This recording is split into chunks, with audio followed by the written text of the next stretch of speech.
But just to illustrate the sample how you can actually use the real-time database, since it's just a cloud JSON object, you can store basically anything at the root level. It has no restrictions of you needing to categorize your data into collections. You can literally just put in the root of your JSON of your Firestore Firebase. You can just put like how many active users do we have, and nothing else. Just store a value over there. So it's just like a magical object that you can kind of synchronize down to your devices. So see it as a super smart JSON cache or something like that, and I'm probably going to get fired from my GDE position if I would be caught saying that, but a magical cache of a JSON structure. And it's very good at doing what it does. So that's not a big problem. It's just that people tend to kind of try to bend it into having structure, which it doesn't. So if you just consider it to be that cloud JSON object, nothing else, then real-time database is completely demystified and super easy to use. One of the caveats that it has, and which is probably misunderstood sometimes, is that all queries when you fetch data will be a deep. It will fetch every single piece of data below the point of where you fetch your data. So if you would grab the blog post, you would fetch every piece of information that is below there, because remember, it's a JSON object. So you can't prune out certain pieces of data. On the other hand, in Firestore, we can create collections of documents.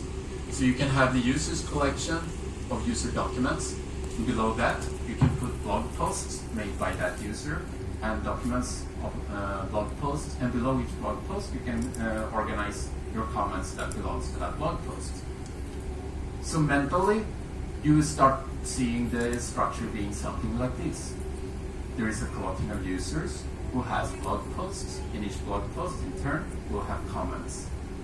So this is the mental model that we make of Firestore. But Firestore has the thing that they are shallow queries by default. If we fetch a user, we don't fetch all their blog posts, and we don't get their comments.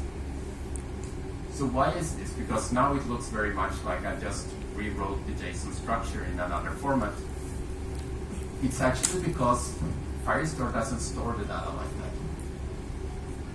This is how you should be thinking of the how Firestore stores its data.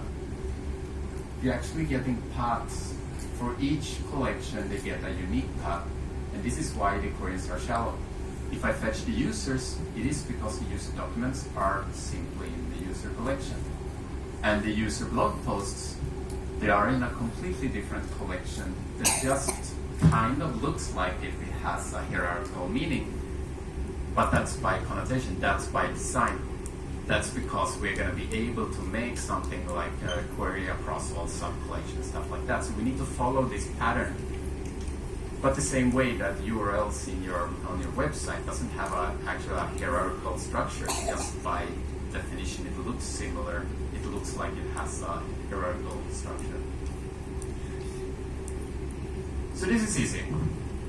We're done, right? Demystified. Now we know how both of them works. One is shallow, one fetches deep, one has structure, the other one has not. Let's talk about how we query the data then. Anyone heard that Firestore has a constant query time for your queries? It doesn't matter how big your data set is. It doesn't mean that all queries are equally fast. It means that if you fetch a document or a set of documents from a certain collection, it's going to be the same performance regardless the size of that collection. If you have 100 documents